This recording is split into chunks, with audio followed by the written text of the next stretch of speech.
Muito bem. Agora a gente vai, pelo que eu vi, né? Nós vamos começar agora o período diluviano, item 42. Eu só vou fazer uma leiturinha breve aqui, que é mais ou menos o que a Lúcia falou aí, com o auxílio de vocês, né? Do Roque, da Ana, de todo mundo que colaborou. Vocês passaram pelo período terciário, né? Onde pelo destaque que eu fiz aqui, né, que se formaram vários continentes, e esse trecho que Kardec coloca aqui é mais ou menos um resuminho, né? Ele coloca assim, que no período de transição, nós tivemos aquelas vegetações colossais, né? Aquelas florestas de samambaia, que a gente bem falou. No período secundário, nós tivemos os répteis monstruosos, né, muito grandes. E também no terciário, aí, que foi trabalhado aí, nas semanas anteriores, mamíferos gigantescos e tal, né? E hoje a gente vai entrar no período diluviano, né? Que como o próprio nome diz aí, é um dilúvio, né? Que é um período de muitas águas e a gente vai conseguir entender muitas coisas que precedem aí o aparecimento do homem na Terra. Por favor, fiquem à vontade para me interromper assim que quiserem, para concordar, para discordar, para perguntar. E aí, para quem quiser perguntar, tem a Ana para responder. E nós vamos aí, beleza? Então vamos lá. Período diluviano, item 42. Este período teve a assinalá-lo um dos maiores cataclismos que resolveram o globo, cuja superfície ele mudou mais uma vez de aspecto, destruindo uma imensidade de espécies vivas, das quais apenas restam despojos.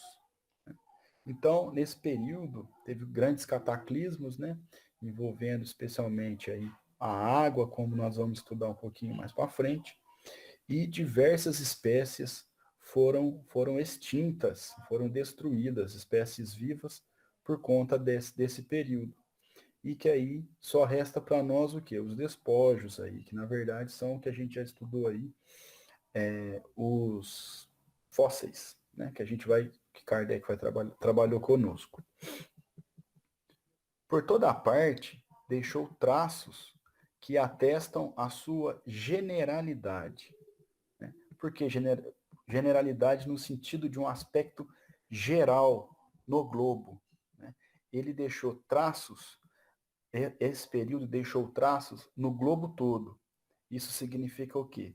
Que esse período diluviano tem um aspecto de generalidade, um aspecto geral no globo. As águas, violentamente arremessadas fora dos respectivos leitos, invadiram os continentes, arrastando consigo as terras e os rochedos, desnudando as montanhas, desarraigando as florestas seculares. Então, esse período a gente teve um movimento, um deslocamento muito grande de águas.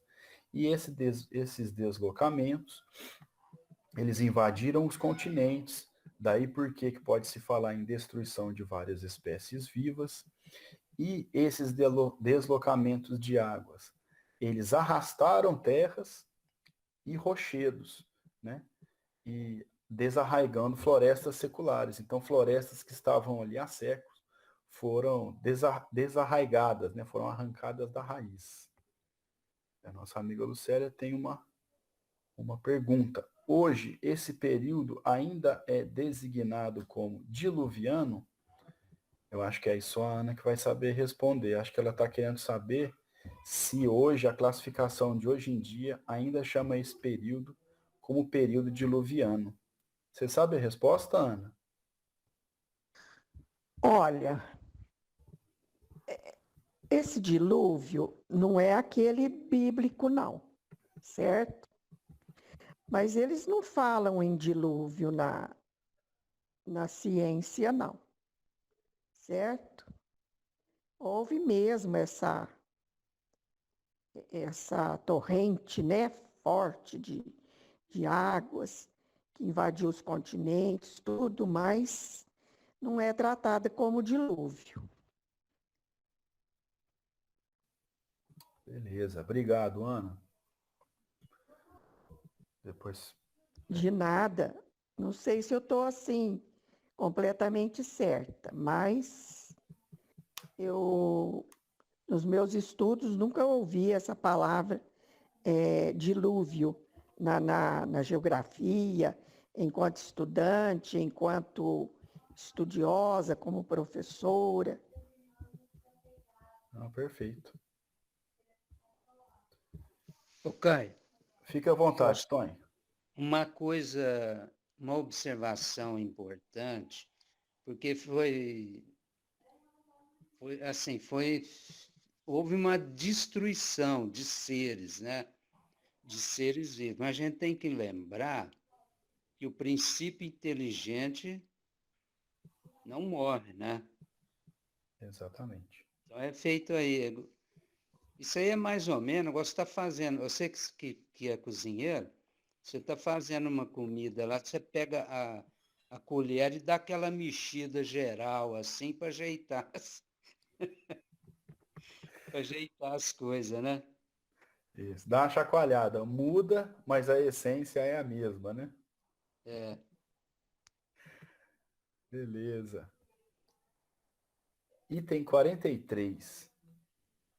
Um dos vestígios mais significativos desse grande desastre são os penedos, chamados blocos erráticos.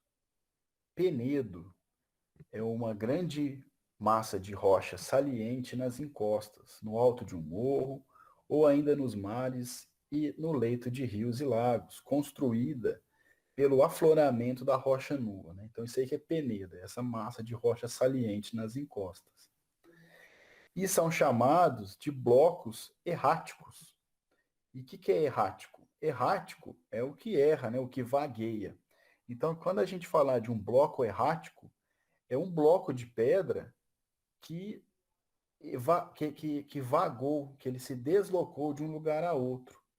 Então, a gente vai ver, um pouquinho mais para frente ele explica, que vai ser um penedo, né? Essa massa, essa rocha, que vagou de um lugar para outro.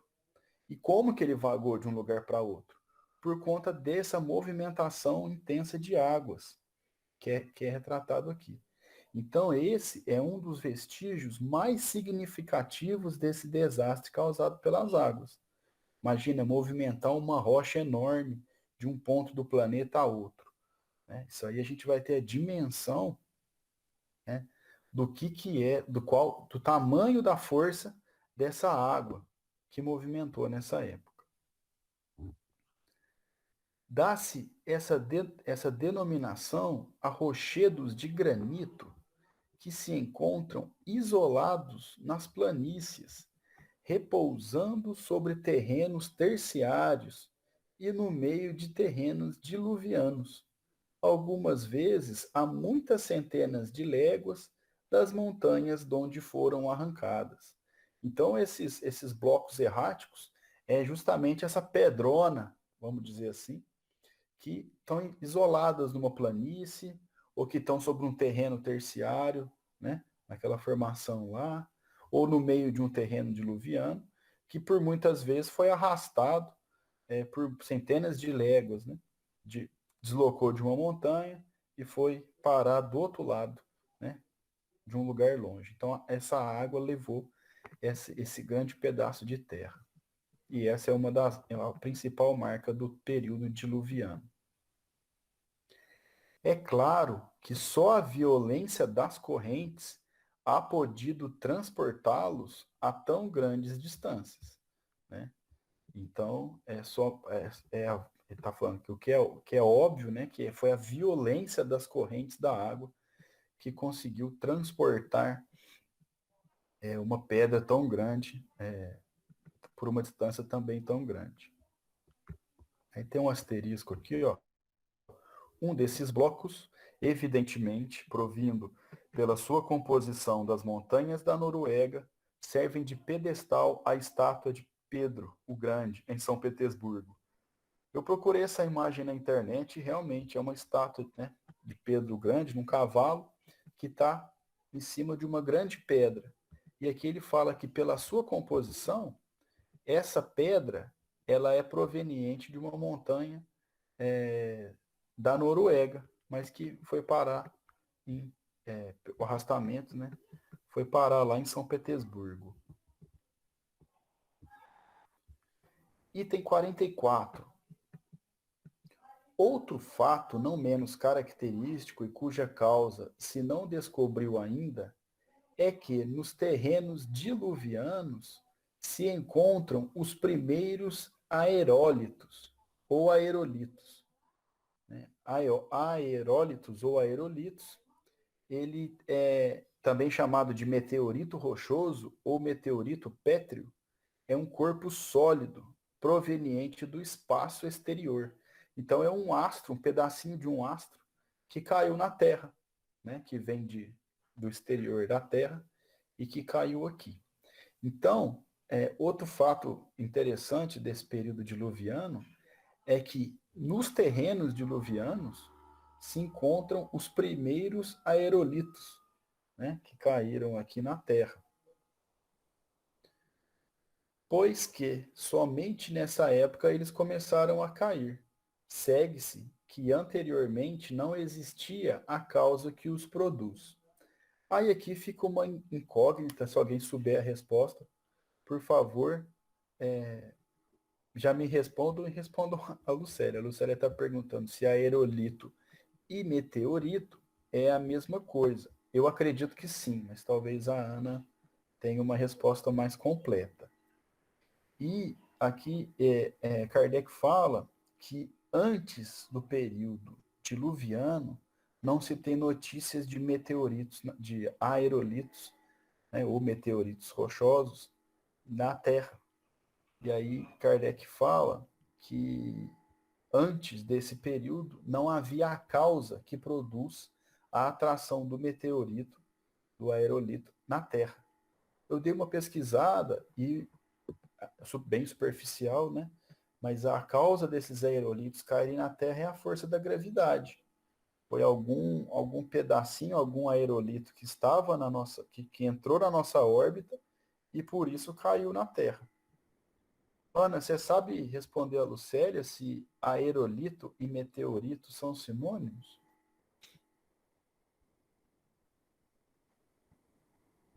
Acho que a Ana caiu, né? Ou ela voltou já? Ah, voltou. Olha, eu acho que sim, Caio. São meteoritos, né? Eles vêm do espaço. Isso. São, como você disse aí, pedaços, né? Porque quando ele entra na atmosfera, se choca, né? Com a atmosfera, ele explode em vários pedaços. Então, eles vêm do espaço. Isso. Beleza, muito bom.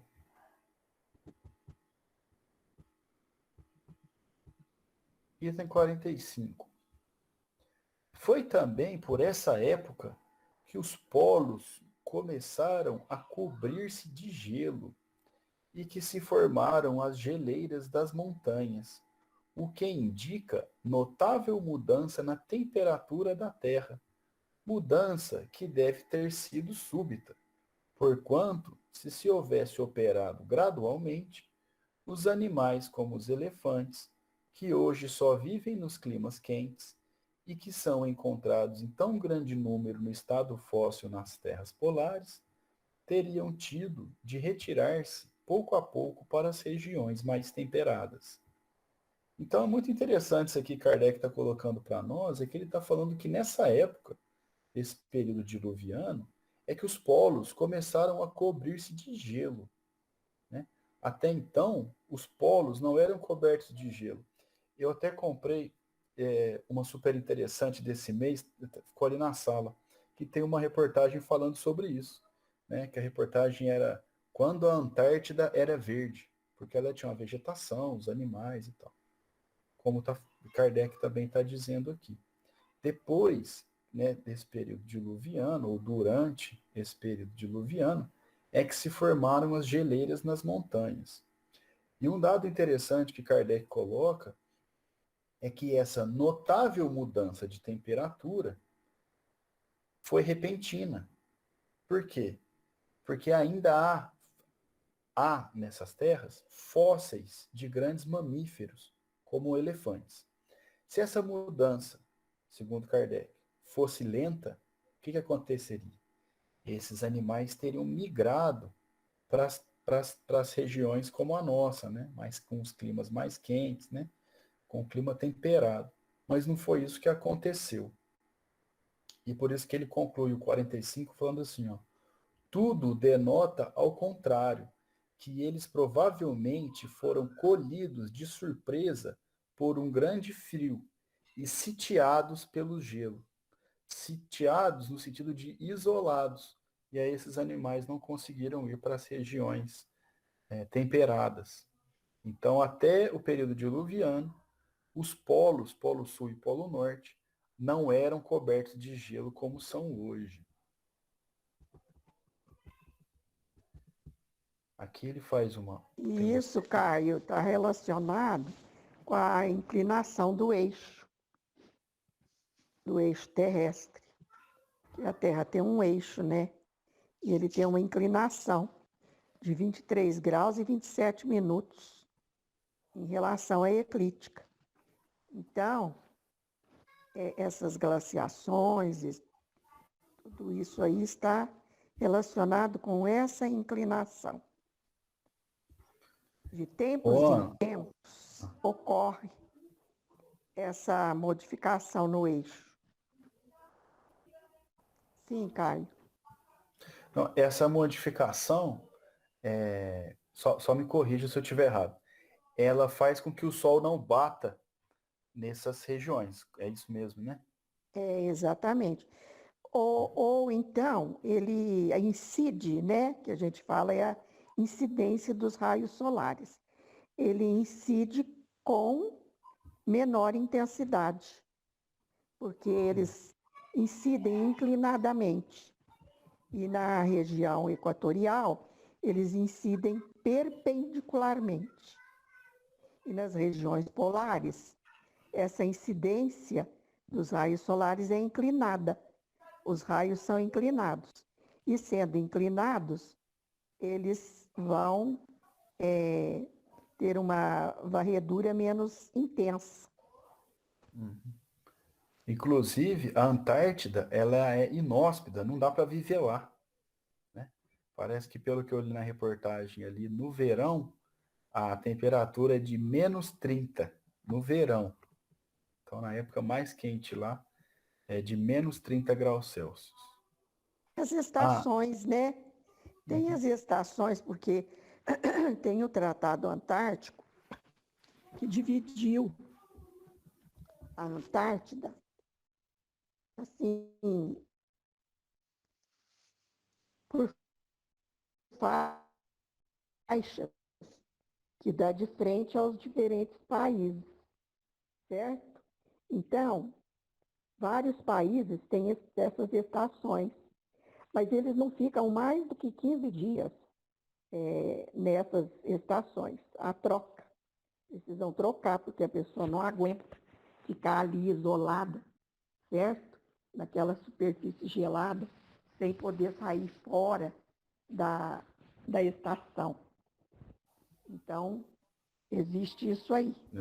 Se a gente achou ruim de ficar em casa esse tempo, imagina ficar isoladão lá. Dessa maneira, né? A Lucélia está perguntando aqui se é elefante ou mamutes.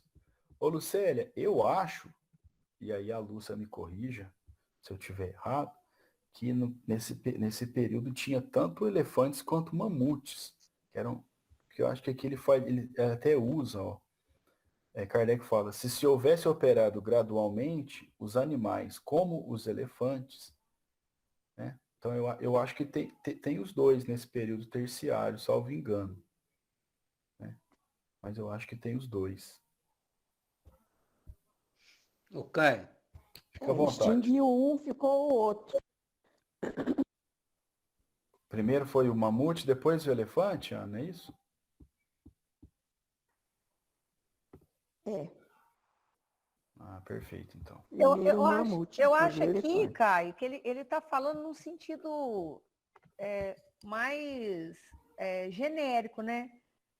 Assim, eu entendi assim aqui nessa parte do texto, porque é mamute, eu tinha falado até o nome de outros animais que eram muito parecidos. Quando ele fala aqui como os elefantes, para não ficar citando as várias ramificações dessa raça, né? Eu entendi assim. Pode ser. Porque ele usa o termo elefantes, né? Mas pode ser isso sim, ô Lúcio. Ô, Caio, Fique à vontade, Tony. tá, já passou aí, mas eu achei aqui na internet, achei na Wikipédia, né? Que aerolito, ou aerólito, também chamado meteorito rochoso, ou meteorito Perfeito. pétreo. Então, acho que é a mesma É o que eu coisa. falei. É o que eu falei. É meteorito. Por que aero? Porque vem do espaço. Vem do espaço. Perfeito. Aqui tem um asterisco falando assim dessa questão da. Vou ler a última frase de novo para a gente acompanhar o raciocínio. Tudo denota, ao contrário, que eles provavelmente foram colhidos de surpresa por um grande frio e sitiados pelo gelo. Os animais foram surpreendidos com grande frio e foram isolados pelo gelo dos polos. E aí o asterisco fala o seguinte, ó. Em 1771, o naturalista russo, acredito que é Pallas, né? Vou ler do jeito que a gente sabe, Pallas, encontrou nos gelos do norte o corpo inteiro de um mamute revestido da pele e conservando parte das suas carnes, ou seja, a decomposição não progrediu muito, né? Em 1799, descobriu-se outro, igualmente encerrado num enorme bloco de gelo, na embocadura do Lena, na Sibéria, e que foi descrito pelo naturalista Adams. Os iacutos das circunvizinhanças lhe despedaçaram as carnes para alimentar seus cães. A pele se achava coberta de pelos negros e o pescoço guarnecia o espessa, acho que é a espessa, né? Guarnecia-o, né? Faltou um enfim. Guarnecia-o espessa crina. A cabeça, sem as defesas, que mediam mais de 4 metros, pesava mais de 200 quilos. Seu esqueleto está no Museu de São Petersburgo. Nas ilhas e nas bordas do mar glacial, encontra-se tão grande quantidade de defesas, que elas fazem objeto de considerável comércio, sob o nome de marfim fóssil ou marfim da Sibéria. Muito bem. Caio, deixa eu falar um negócio para a Gisele. Pode Eu falar. li essa semana, Gisele, você falou do dente, e aí eu lembrei de você. Já estão nascendo elefantes sem a presa. E olha que coisa interessante que é a evolução da espécie. Como tem a caçada e retiram as presas, a espécie evoluiu e já estão nascendo filhotes de elefantes sem as presas naturalmente, como uma autodefesa. Então é aquilo que a gente falou mesmo do siso, né? Já tem crianças nascendo sem o siso. É tão interessante essa evolução, e o mais interessante é a gente poder participar disso. É muito legal. Obrigada, Lúcia, adorei. E agora, né, Gisele, assim, a gente fica sabendo, assim, imediato, né? Antigamente, uma coisa dessa, eu imagino que a ciência demorava para perceber, mas hoje, assim, descobriu, já colocou na rede, e aí já está todo mundo sabendo, e aí os próximos elefantinhos que começaram a nascer já estão observando, então já fica assim, a ciência consegue comprovar mais rápido, né? Não demora mais. Antigamente demorava, teoricamente, aí depois tinha que comprovar, hoje não, agora já vão ficar todo mundo atento. Bacana isso. E mais interessante ainda, por causa disso. e mais interessante ainda, penso eu, é essa evolução conjunta, que ela é feita conjuntamente. Como o beija-flor, por exemplo. O bico do beija-flor evoluiu juntamente com a flor. A flor tem um cálice, certo? Justamente para o beija-flor enfiar o bico lá dentro e sugar o néctar. Então, vocês vejam bem que interessante que é. Tudo evolui conjuntamente, não só as espécies, como o próprio planeta Terra. Gaia, a mãe Gaia, do mito, né? Né? Perfeito, simplesmente perfeito. Aí. Muito bem. Interessante mesmo essa evolução, né? Ainda mais desse jeito aí, evolução conjunta do planeta, né? E aí nós temos só ficar atento que nós temos que evoluir moralmente para continuar aqui, não podemos esquecer disso. Nós estudamos lá no último capítulo, não é? Então, isso aí a gente tem que pôr um post-it no espelho do banheiro para ler todo dia de manhã, que a gente tem que evoluir moralmente para continuar aqui, porque o nosso planeta está evoluindo, né? E nós temos que acompanhar. Vamos lá, item 46. Esse foi, pois, o verdadeiro dilúvio universal, tá vendo? Universal. Não foi um dilúvio localizado, foi um dilúvio universal, né? Pegou o globo todo. Dividem-se as opiniões relativamente às causas que devam tê-lo produzido. Quaisquer, porém, que elas sejam, o que é certo é que o fato se deu. Então, Kardec aqui, ele está falando que ocorreu, né? Como a gente está estudando, um dilúvio universal e que várias pessoas, né? Cada um tem uma opinião diferente da causa desse dilúvio. Mas que, independente do que realmente tenha sido a causa, o fato é que o dilúvio ocorreu. Então, a gente está fazendo aqui é estudá-lo. Então, independente da forma como o dilúvio aconteceu, fato é que ele realmente aconteceu. Kardec continua assim. A suposição mais generalizada é a de que uma brusca mudança sofreu a posição do eixo e dos polos da Terra. Daí, uma projeção geral das águas sobre a superfície. Então, a suposição na época, não sei se ainda persiste, mas a ideia, né, a teoria mais generalizada, mais popularizada, é a de que ocorreu uma mudança brusca na posição dos eixos da Terra, né? Então, havendo essa mudança de posição dos eixos e dos polos, né, consequentemente, houve um movimento das águas e também daí essa inclinação que não permite que os raios de sol atinjam diretamente os polos. Se a mudança se houvesse processado lentamente, a retirada das águas teria sido gradual, sem abalos, no passo que tudo indica uma comoção violenta e inopinada. Inopinada? Ô, Tonho, acho que você esqueceu o seu microfone ligado, amigo.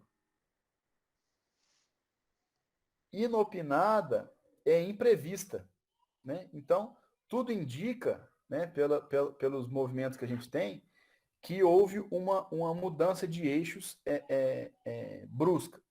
Mas essa é uma teoria, e Kardec deixa claro.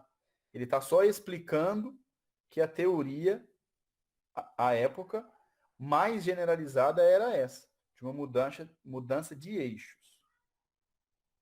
Caio, Fica à vontade. teoria hoje essa comprovada. E essa mudança de eixo, ela é cíclica. E nós vamos passar por outra mudança.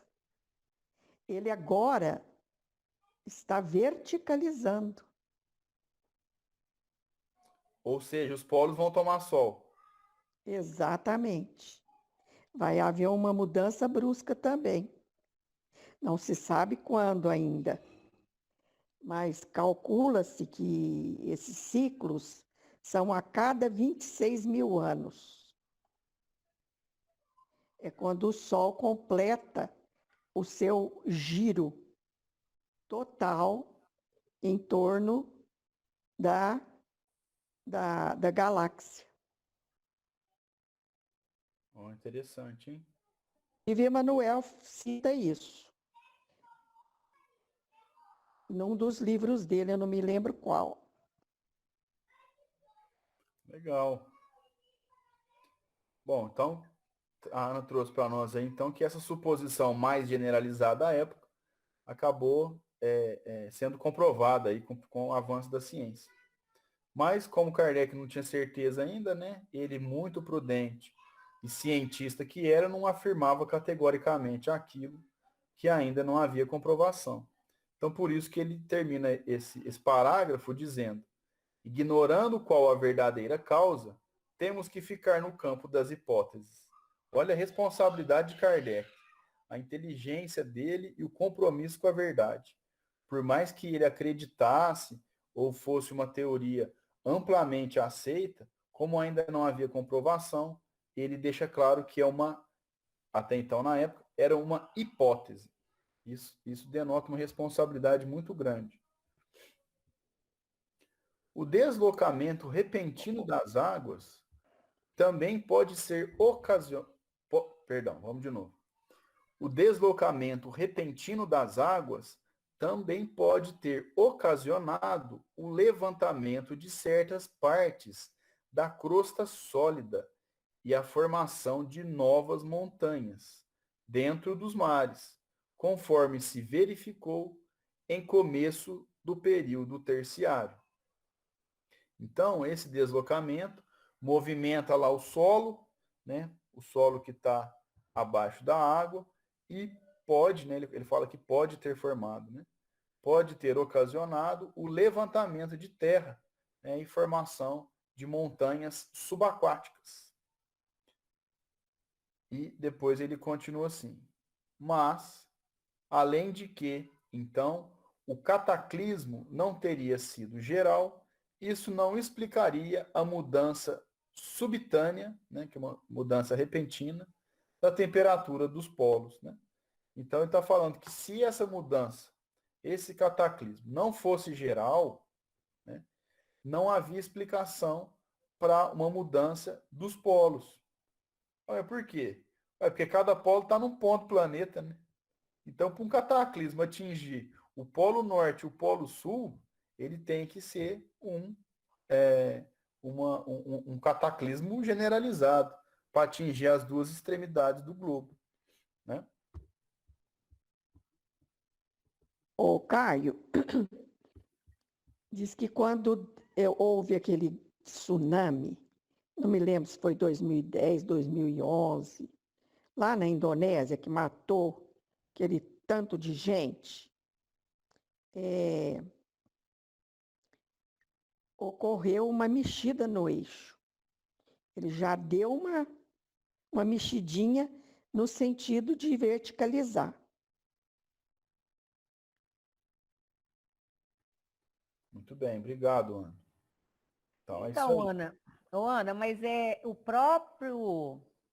a ação do homem na Terra, com o aquecimento global do planeta, está começando a descongelar as geleiras e por isso que está muito acelerado esse movimento da mudança dos eixos da Terra. E vai acontecer com muita rapidez, porque o homem, infelizmente, o aquecimento global é uma realidade. Igual você falou, Sim, e o tsunami... Oi, pode falar.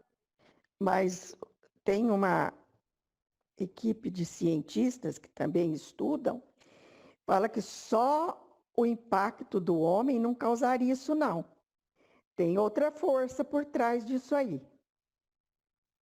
tá? A Porque precessão dos equinócios que você falou, a cada 25.700 anos, ela gira como se fosse um peão, então ela vai inclinando. Também tem o fator do universo, né? Isso é uma coisa é, normal.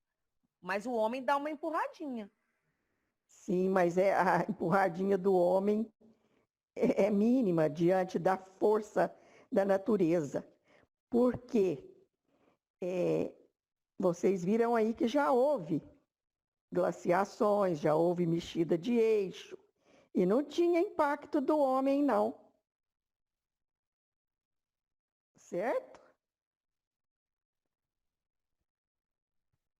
É isso É aí. verdade.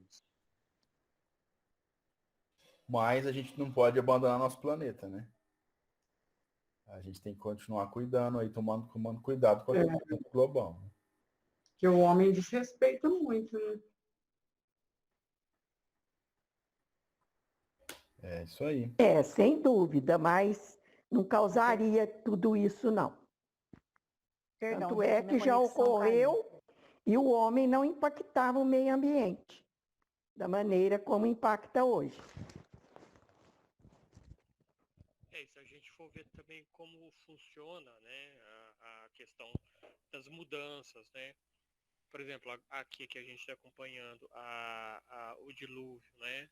Se a gente for ver a vida pré-diluviana e como aconteceu, pelo que está mostrando o texto, Kardec traz, ela veio de cima, chuvas torrenciais, né? Que fala o vapor de água, né? Coloca aí. De baixo, como colocou aqui, vulcão subindo, tanto é que se formou montanhas, né, nos mares. E imagina os terremotos que houve, os maremotos que houve, né? Isso tudo foi uma consequência vamos dizer, até a adaptação, vamos colocar, a adaptação do próprio planeta, né? Que estava se mexendo ali, né? E realmente, é verdade. Fala-se que, eu estava lendo a super interessante, fala-se que bilhões de seres vivos foram extintos, tiveram morte, né? E é interessante que aí tem uma nota, eles colocaram que aquele nasce ali, nesse artigo, aquele Antônio de Torquemada, ele fala que nesse período a Terra era plana. Olha que interessante, né? E nasce aí, ele falou, parece que a nota no super interessante, parece que fala 1480. Ele já defendia essa tese de que antes a Terra era a Terra a plana, né? Olha para você ver. Pelo amor de Deus. Então, é para você ver, Isso aí. Ana, é para você ver a imbecilidade dessa ideia, né? E Essa de hoje tem terraplanista não cola, não tem como colar isso é, aí. Em pleno e século hoje, XXI, na era e hoje, espacial, tem gente defendendo o terraplanismo. Pelo amor de Deus, gente. Com as viagens espaciais, sabendo-se que todos os corpos que giram tendem a tomar a forma esférica, é uma tendência natural. Então, é muito louca essa teoria terraplanista aí. Eu estava vendo a respeito, esses tempos atrás, quando ainda podia ver, né? Porque eu ainda não estou podendo, não. Olhar imagens, ainda está meio longe de mim, não estou podendo. Mas eu estava vendo esses tempos atrás, o cara defendendo com unhas e dentes o terraplanismo. Eu falei, meu Deus do céu, não tem cabimento. assim, é só um comentário, né? Eu falei, gente, como que pode, né? A gente, Fez bem esse o comentário. nosso ministro que foi no espaço, no espaço lá, ministro Da o tecnologia. astronauta lá. É. Esses dias ele esteve num seminário, num congresso, gente, que tinha pessoas defendendo isso. Né? Falei, poxa, tudo bem, cada um vai onde quer, né? Mas, gente, isso aí é uma. Não pode, né? Não pode Não. uma coisa dessa. Quem que está segurando? O elefante que está segurando ela? Igual aquelas teorias antigas. Ah, Esse plano aí está eu vi esse um plano tá no comentário, lombo né? de quem? De elefante? De 4 Então, eu vi elefantes? um comentário que eles conversaram com aquele físico brasileiro muito famoso que mora nos Estados Unidos. Aí fez um comentário com ele, falou, gente, mas onde eles vão parar? Até onde eles vão, né? Ele falou, toma cuidado, se a Terra é plana, uma hora eles vão cair fora.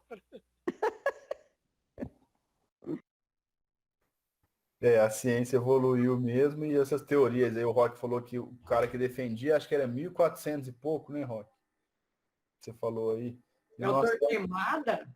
É, Ah, mas aí, né? Os defensores comentários, dessa né, Ró? ideia, daí ele que surgiu com essa ideia de que Então, antes a Terra era plana, né? e a, falou. Agora estão retomando isso aí. Foi bom você tocar nisso, viu, Rock? a Lucélia fez dois comentários. Primeiro, ela falou assim que que o ministro foi no espaço e não viu que a Terra era redonda. E depois ela fala que é verdade. A Terra é plana no Atlas, né? Que a gente abre o livro, ela tá planinha ali, né? Ali é plana mesmo, aí não dá para discutir. Né? É Mas a Terra... chamado de planisfério, né? A Exato. transferência da representação da Terra num plano é chamado de planisfério. Mas daí a dizer que a Terra é plana, vai uma distância muito grande. Não, e vocês precisam pesquisar para vocês verem direitinho a teoria. Tem uma cúpula, além dela ser plana, certo? Ela igual um disco assim, ainda tem uma cúpula, feita uma tampa. Então nós estamos tudo dentro dessa tampa aí. Tá na panela, né, Ana? Só falta botar no. Gente do céu. Parece que não entra na cabeça, né, da gente. Ah, não entra, não. Na minha não entra. Não entra e não tem que entrar mesmo, né? Deus me livre, hein, Caio? Nossa. A Lucélia aqui faz um comentário que na mitologia grega, Atlas segura a Terra plana. Então, para quem não acredita nos 4 elefantes lá, né, na mitologia seria o Atlas, né? Que seguraria. Foi disso que ela falou, não é do Atlas. Então eu que não A hora sabia. que eu É li, eu isso vi, mesmo. foi disso que ela falou. É isso mesmo. Mas o Atlas chama Atlas por causa disso. Então deu para disfarçar bem, que eu não sabia. O Atlas, que é a coleção de mapas, né? Uma coleção de mapas chama-se Atlas. Isso. Justamente por causa do mito. E a Lucélia também fala que o elefante também ajuda a segurar, ajuda o Atlas. Eles acreditavam que eram 4 elefantes que mantinham esse disco aí no ar. Eu vou terminar aqui o último item, o item 47, que aí depois, na próxima reunião, nós vamos entrar onde nós estamos, que é o período pós-diluviano, ou o período atual. Então, vou só encerrar aqui o período diluviano, que ele é curtinho, e aí na próxima semana a gente já começa o nosso período atual. Vamos lá, item 47. Na tormenta determinada pelo deslocamento das águas, pereceram muitos animais. Outros, a fim de escaparem da inundação, se retiraram para os lugares altos, para as cavernas e fendas, onde sucumbiram em massa. Ou de fome, imagina um animal subir, né, nas montanhas, e ali vai ter pouco alimento, tal, acabaram morrendo de fome. E os que entraram em cavernas ou fendas, ou de fome, ou entredevorando-se, acabaram, né, se atacando de fome para se alimentar um dos outros. Ou ainda, talvez, pela irrupção das águas nos sítios onde se tinham refugiado e donde não puderam fugir. Então se esconderam em fendas ou cavernas, e depois de um tempo também, a água tomou esses lugares. Assim se explica a grande quantidade de ossadas de animais diversos, carnívoros e outros, que são encontrados de mistura em certas cavernas, que por essa razão foram chamadas brechas ou cavernas ossosas, né? Então, cavernas ossosas, cavernas que têm muitos ossos. Tem muitos ossos por quê? Porque muitos animais se refugiaram ali, né, das águas, mas que depois também acabaram sendo atingidos pelas águas e acabaram morrendo. São encontradas as mais das vezes sob as estalagmites. Estalagmite tem estalactite, que é aquela que sai do topo da caverna, né? Do teto da caverna, que é aquele cone ao contrário. E a estalagmite é a que brota do chão, é a que está ao contrário. E depois Kardec finaliza falando: "Em algumas, as ossadas parecem ter sido arrastadas para ali, pela correnteza das águas." E aí tem um asterisco que nos diz assim, ó: "Conhece-se grande número de cavernas semelhantes, algumas de enorme extensão. Várias existem no México de muitas léguas. A de Aldesberg, em Carniola, na Áustria, tem nada menos de 3 léguas. Uma das mais notáveis é a de..." Nossa, é para dobrar a língua aqui, não vou conseguir falar essa palavra. Gailenhof, sei lá. Se alguém soubesse pronunciar, parece alemão aqui. E de Württemberg. Há muitas delas na França, na Inglaterra, na Alemanha, na Itália, né, na região da Sicília e outros países da Europa.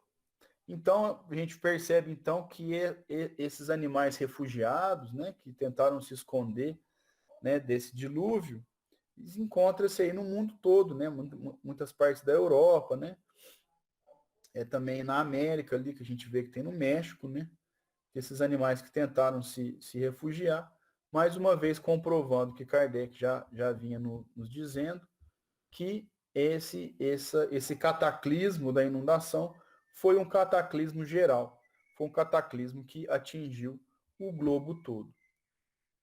Muito bem. Ô, Caio, Fica à vontade. essas cavernas aí, com estalagmites e estalactites, são próprias das regiões de terreno calcário, certo? Então, onde tem rocha calcária,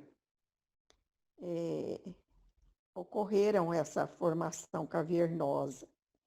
E a água, certo? Dissolvendo o carbonato de cálcio do calcário, forma a estalagmite, que pinga no chão e cresce de baixo para cima, e a estalactite, que vem lá do teto, dissolvendo, e às vezes as duas chegam até a se encontrar.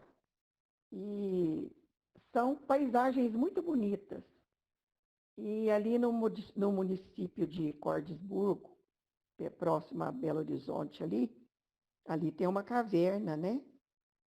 Que faz parte dos estudos da espeleografia, que a espeleografia é a parte da ciência da geologia que estuda as cavernas. Então, tem essas formações aí de estalagmites e estalactites por causa do carbonato de cálcio, que acaba sendo dissolvido pela atuação da água nas rochas calcárias. Muito bem. Com essa bela aula de geografia, a gente encerra aqui o nosso estudo de hoje. Na semana que vem, então, a gente começa o item 48. E nós vamos estudar, então, o período pós-diluviano ou atual. E também nós vamos estudar ali o nascimento do homem. Ou seja, vamos falar da gente mesmo.